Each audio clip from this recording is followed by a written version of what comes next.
everyone! So today I'm gonna talk about Simon versus the Homo sapiens agenda. Or Love Simon, because it's really long, so let's just keep it in Love Simon. So this book came out in 2015, which is a few years ago, and it was one of those books that I kept saying, like, I want to read that book, I want to read that book, but like I never bought it until like a couple of months ago. Because the movie was coming out, so I was just like, I need to read the book before the movie comes out, because that's what I do. I read books before movies. Always. So I bought it, and still it took me quite some time to pick it up, because I was just like, I'm gonna read this first, and like, I want to read that one first, and stuff like that. Because it's like, it's not a new release, so it wasn't like on my priority, I guess. She needs to sort out her priorities. So I finally picked it up, and I couldn't put it down. Before I continue, this is gonna be a spoiler-free book review, because even though I really wanna like give all of the details away and talk about everything, I also just want to encourage the people that haven't read the book to read it. So I'm just gonna keep this spoiler-free. So I gave this book 5 stars out of 5 without a doubt. Like, it was that good. I couldn't give it less than 5. I could give it more than 5 out of 5 if I could, if it's possible. Which I can't, because it's my rating, so it's like, it's a 10 out of 5 or something. Love Simon is one of those books that I wish I could have written, because it's so good. It's just like, I wish I could be capable of writing something as beautiful as that. It also is one of those books that everyone should and needs to read. This book is so full of diversity, and it's also so relatable. I'm not a 16-year-old gay boy, and I could still relate to him. So in case you don't know what Love Simon is about, like you haven't watched the trailer, haven't read the synopsis of the book, it's about 16-year-old Simon who is gay and nobody knows about it, and also he has a online friend which they email each other like back and forth, and you could say they're more than friends. And yeah, basically it's about discovering who this person is, but it's also about finding out who he really is, and like everyone around him. Also, it's also trying to find out who they are and how they fit in the world. So it's beautiful. There is a lot of Harry Potter references, which is one of the reasons why I immediately fell in love with this book, because I was like, Harry Potter, oh, I can relate to that. You can say that that's what hooked me in. Like, I was just like, Harry Potter, I need to keep reading. Also, like, once you start reading, you need to know who this blue person is. Like, who are you? Like, I need to know who you are. And then all of this, like, stuff starts happening, and, you know, high school life and keeping a secret that you're gay. It's just a lot of things, and it's just like, poor Simon. I love how this book challenged the standard. The standard is, as the book says, it's white, straight, and we shouldn't have a standard. And that's what I love about this book, that it's just like, it deals with what society has marked as a standard and how we need to like challenge that and just not accept it. Some of my favorite books, including now Love Simon, are about gay guys that are trying to figure out who they are, and I can relate to them so much that it's just like, I don't need to read another book about a straight girl that is falling in love with a white guy. You know, even though I love those books, like those are like some of my favorite books to read because they're fun and stuff, but it's also like, it doesn't have to be everything, you know? There can be more than that. I don't know if I'm making any sense, but my point is that we need diversity, and you don't need a white, straight person to find the book relatable. Once I finished reading the book, I was just like, it can't be it. I need more. Like, I needed more of Simon and Blue and everyone in that book, because it was just so beautiful. I didn't want it to be over. And I was finishing up this book in school, and I was like in this like public place. It's kind of like the cafeteria, I guess. It's the Union. I don't know if, yeah, whatever. I was finishing it there, and yeah, what a great idea to cry in public. If you have read the book, then you know what I'm talking about. And if you haven't read the book, when you're reading it, you're probably gonna know what part this is. And it's towards the end, you know, everything has happened, and it's just like, it's a lot. My emotions can't deal with all of this. I was close to crying, I was suffering, and I needed help, and yeah, people were just like staring, and I was like, sorry, this book is so good. It's destroying me. In a good way, in a good way. And it's not exactly that I was sad. Like, it's not a sad book.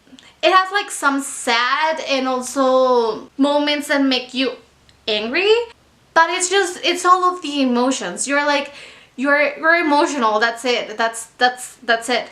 You're like sad, you're happy, you're angry, it's everything.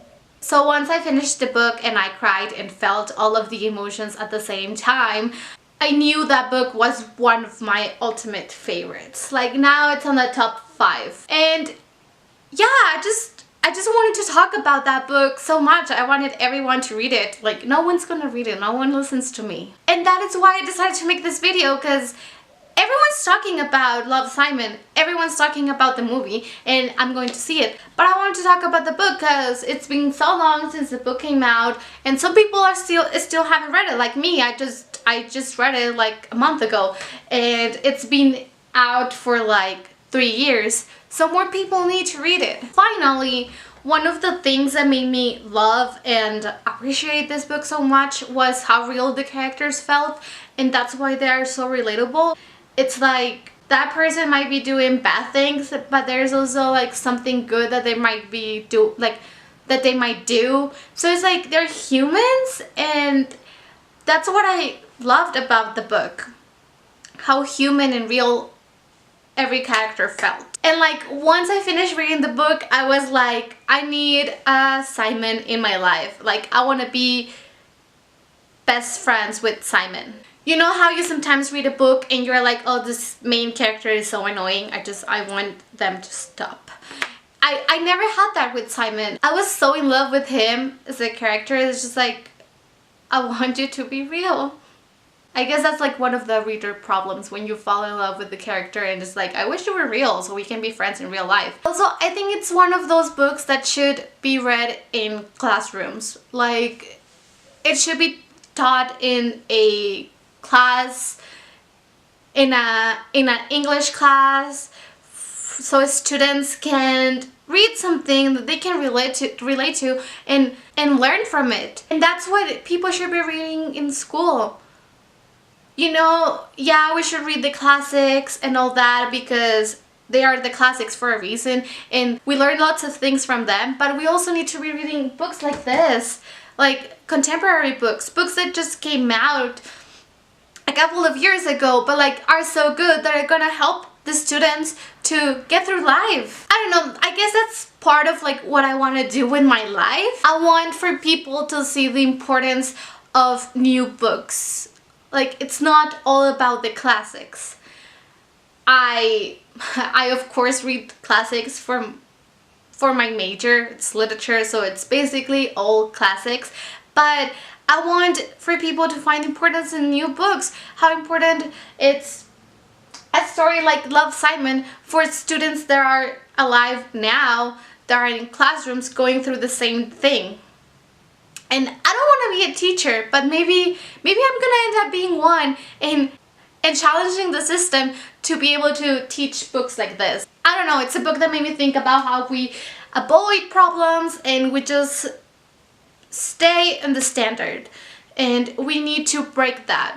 So if you haven't read Simon versus the Homo sapiens agenda, just go and pick it up. It's really good. It's not gonna take you too long to read, because once you start reading, you can't put it down and it consumes you, and just read it so fast, and you're gonna feel better once you finish reading it, I promise. So now I guess I'm gonna go and see the movie, hopefully. So it's the next day and I actually went to see Love, Simon, and it was great. It is a fantastic adaptation. It kept the whole essence of the book, and it's also just a great movie to go and see without being a fan of the book or something. again, it's like a 15 out of 10 or something like that. It's just, it's more than the normal rating.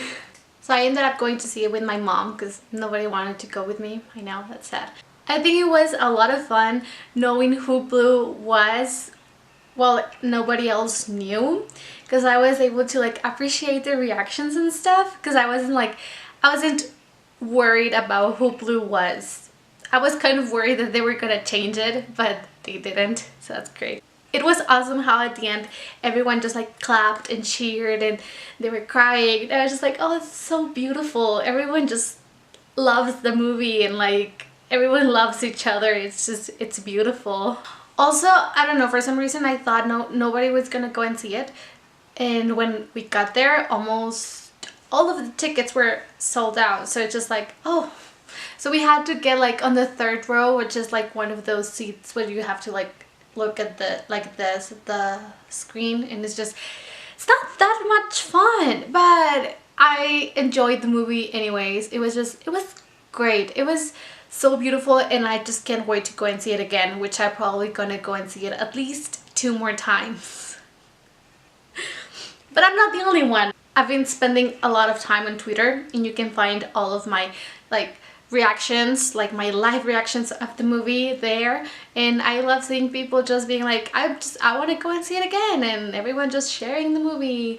And yeah, it's awesome how this movie is connecting people, and this is just the perfect example of why representation matters.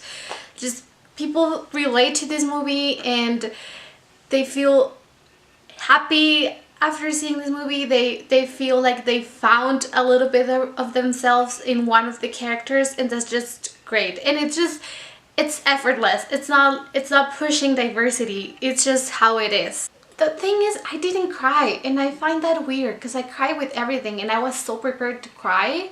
Maybe that's why, because I was like prepared to cry, so I didn't. I tear up a little bit, but I didn't cry, and I was just so ready to cry, and just I don't know why I didn't cry. Maybe next time I'll cry. I don't know, maybe like the more I see it, the more I cry. But now, like, the only thing I want to do is read the book again. Like, I just don't want to let go of this. Also, I'm just gonna say that as much as I love the movie, I think I like the book ending better. I just think it's more romantic in the book, with like the little details that are included, like the shirt and the phone number and stuff like that. I like those little details from the book that I wish were included in the movie. But I do understand that it would just make it way more long, and it was already kind of long, but like I wouldn't mind. I would stay there for like 4 hours just watching the movie, because I don't care. Also, at the end of the book there is something with Oreos, and I'm keeping this as spoiler free as I can, but if I feel like I'm gonna say in spoiler, then I'm just gonna give you a warning. But at the end of the book there is something with Oreos, and I think I like that. I like that moment, like, of the two of them. I don't know, I missed that, I guess. But it was great, and everyone should go and see it. Honestly, if it weren't because I was with my mom, I probably would have just been like, I'm gonna go and see it again. But like, I know my mom wouldn't want to see it again. She was like, I like it, but it's not the best movie ever. I was just like, okay. But this is the thing. This is not a movie about the visual effects or things like that, you know, like the superheroes. I don't know. It's about the story, and it's about diversity, and it's just the importance of representation. It's about how it defies the default, and seeing something different is something that everyone can relate to. So in conclusion, it was a great movie, it's a great book, and you should just go and see the movie or go and read the book, or just do both. And yeah, just if you want to, don't be ashamed of going to see it 2, 3, 4 times. We all want to do that, so just do it. And that is it for this video. I hope you go and see the movie and enjoy it, and let me know in the comments if you already want to see it and what part was your favorite.